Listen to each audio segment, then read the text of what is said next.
Donate card और project अर्थ के साथ जुड़कर कोविड से गुजरे हुए अनक्लेम्ड बॉडीज का डिग्निफाइड क्रिमेशन करने में मदद कीजिए। डिस्क्रिप्शन में दिए हुए लिंक पर जाकर डोनेट कार्ड पे अभी डोनेट करें।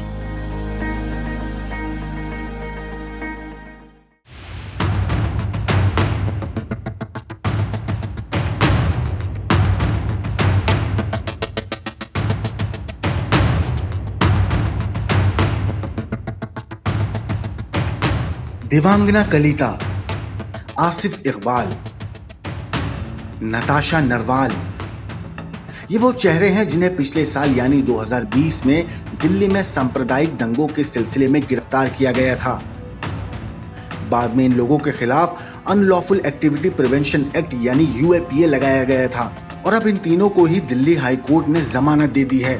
दिल्ली हाई कोर्ट के जस्टिस सिद्धार्थ मृदुल और जस्टिस अनूप जयराम बंबानी की डिवीजन बेंच ने फैसला सुनाया है।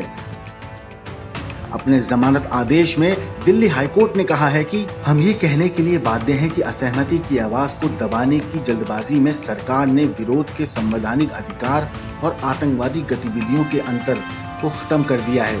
अगर ये मानसिकता जोर पकड़ती है तो ये लोकतंत्र के लिए दुखद दिन होगा। हाईकोर्ट की टिप्पणी के बाद इसके उपयोग और दुरुपयोग को लेकर फिर से बहस शुरू हो गई है।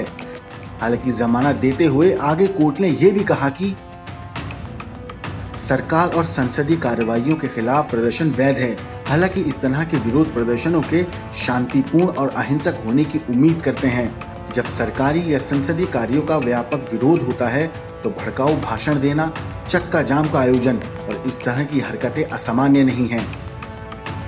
नताशा, देवांगना और आसिफ को मई 2020 में गिरफ्तार किया गया था। निचली अदालतों ने इस मामले में पहले ही इनकी जमानत याचिका खारिज कर दी थी, लेकिन अब हाईकोर्ट ने इसे खारिज करते हुए तीनों आरोपियों को 50-50 हजार रुपए के निजी बॉन्ड पर जमानत दी है। देवांगना 4 मामलों में जबकि नताशा 3 मामलों में मुकदमे का सामना कर रही हैं। देवांगना कलिता और नताशा दिल्ली स्थित महिला अधिकार ग्रुप पिंजरा तोड़ के सदस्य हैं। वहीं आसिफ इकबाल जामिया मिल्लिया इस्लामिया का छात्र है। आपको बता दें कि दिल्ली में सीएए के समर्थकों और विरोधियों के बीच हिंसा के बाद 24 फरवरी 2020 को सांप्रदायिक हिंसा हुई थी, जिसमें 53 लोगों की मौत हो गई थी और लगभग 200 लोग घायल हो गए थे। ब्यूरो रिपोर्ट, ड्राइव तक। हमारे देश में कई ऐसे जरूरतमंद लोग हैं जिनकी मदद की गुहार आपके कानों तक नहीं पहुंच पाती। न जाने ऐसे कितने बेबस और मजबूर लोग हैं जो पैसों की वजह से मजबूर हैं।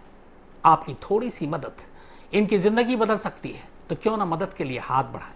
डोनेट करने या बाकी जानकारी के लिए नीचे दिए गए डिस्क्रिप्शन पर क्लिक करें।